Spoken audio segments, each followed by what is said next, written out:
President Donald Trump চলতি সপ্তাহান্তে ইরানের বিরুদ্ধে সামরিক হামলার অনুমোদন দিতে পারেন। একাধিক সূত্র এই তথ্য নিশ্চিত করেছে বলে জানিয়েছে মার্কিন সংবাদ মাধ্যম দ্য ড্রপ সাইট নিউজ। কর্মকর্তারা জানিয়েছেন, ট্রাম্প হামলার সিদ্ধান্ত নিলে রোববার থেকেই অভিযান শুরু হতে পারে।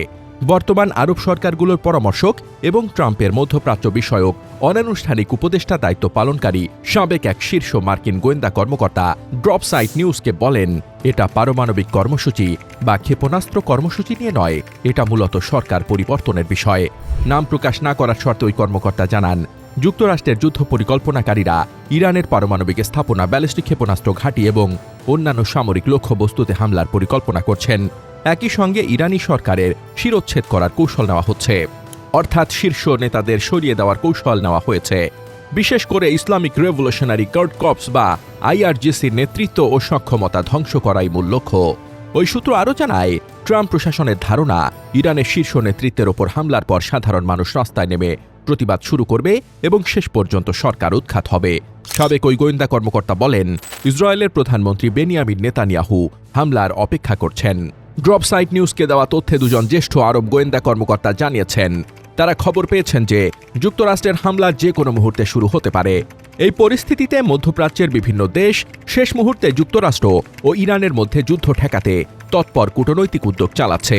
ইরান, যুক্তরাষ্ট্র ও তুরস্ক, এই তিন দেশের মধ্যে একটি গোপন বৈঠকের কাঠামো তৈরির চেষ্টা চলছে। উদ্দেশ্য একটাই, আসন্ন হামলা ঠেকানো। এদিকে ইরানের সামরিক মুখপাত্র ব্রিগেডিয়ার জেনারেল মোহাম্মদ আকরামিনিয়া ইরানি টেলিভিশনে বলেন, যদি আমেরিকানরা এমন কোনো ভুল হিসেব করে তাহলে বিষয়টি ট্রাম্প যেমন ভাবছেন তেমন হবে না। দ্রুত একটি অভিযান চালিয়ে 2 ঘন্টার পর টুইট করে বলা, অপারেশন শেষ, এভাবে হবে না। তিনি বলেন, তখন যুদ্ধের পরিধি পুরো অঞ্চলে ছড়িয়ে পড়বে। ইসরায়েলের জায়নবাদী শাসন ব্যবস্থা থেকে শুরু করে যেসব দেশ মার্কিন সামরিক ঘাঁটিকে আশ্রয় দিয়েছে, সবই আমাদের ক্ষেপণাস্ত্র ও ড্রোনের আওতায় থাকবে। ইরানের কর্মকর্তারা বারবার বলেছেন, যুক্তরাষ্ট্র যদি ইরানে হামলা চালায়, বিশেষ করে যদি শীর্ষ নেতৃত্বকে হত্যা করার চেষ্টা করা হয়, তাহলে তারা নজিরবিহীন পাল্টা হামলা চালাবে। এসব হামলার লক্ষ্য হবে মধ্যপ্রাচ্যে যুক্তরাষ্ট্রের সামরিক ঘাঁটি, তেল অবকাঠামো এবং ইসরায়েল। এই সপ্তাহে সেনেটে এক শুনানিতে মার্কিন পররাষ্ট্রমন্ত্রী মার্কো রুবিও জানান, মধ্যপ্রাচ্যের বিভিন্ন ঘাঁটিতে যুক্তরাষ্ট্রের প্রায় 30 থেকে 40 হাজার সেনা মোতায়েন রয়েছে। যুদ্ধ শুরু হলে এসব ঘাঁটি ইরানের ড্রোন ও স্বল্প পাল্লার ব্যালিস্টিক ক্ষেপণাস্ত্রের আওতায় পড়তে পারে।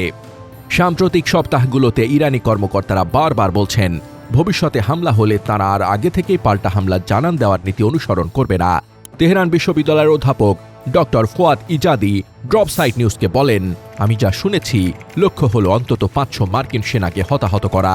ইরানে আবার হামলা হলে কমপক্ষে 500 সেনার প্রাণহানি ঘটাতে হবে। তার ভাষায়, ইরান সরকার ও সামরিক বাহিনী এবার কঠোর জবাব দিতে চায়, কারণ কোনো দেশ প্রতি 2 সপ্তাহ পর পর সামরিক হামলার হুমকির মধ্যে থাকতে পারে না। News desk, দুতিয়াল।